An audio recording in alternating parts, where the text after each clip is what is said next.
سوال: رات کے وقت قربانی کرنا کیسا؟ بسم اللہ الرحمن الرحیم۔ جواب: قربانی کا وقت 10 ذو الحجہ کی طلوع فجر سے لے کر 12 ذو الحجہ کی غروب آفتاب تک ہے، یعنی 3 دن اور بیچ کی 2 راتیں، 11ویں اور 12ویں شب۔ یہ سارا قربانی ہی کا وقت ہے۔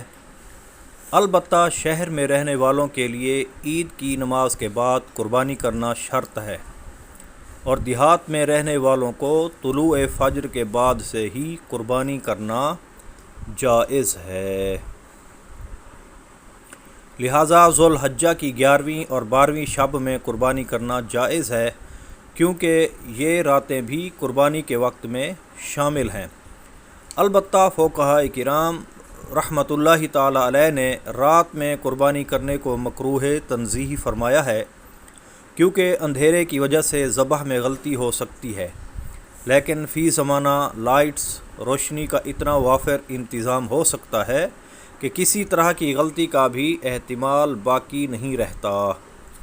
لہٰذا جہاں رات میں لائٹ روشنی کا انتظام ہو تو ان لوگوں کے لیے مکروہ بھی نہیں کہا جائے گا کہ جب علت یعنی اندھیرا ختم ہو گیا تو کراہت کا حکم بھی باقی نہیں رہے گا۔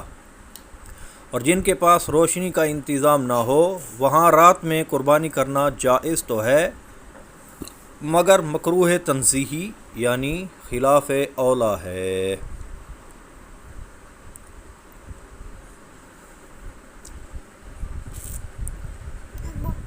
فتاوی رضویہ میں ہے رات کو ذبح کرنا اندیشہ غلطی کے باعث مکروہ تنزیہی اور خلاف اولیٰ ہے۔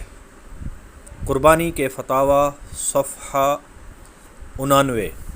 صلو علی الحبیب صلی اللہ تعالی علی محمد صلی اللہ علیہ وآلہ وسلم۔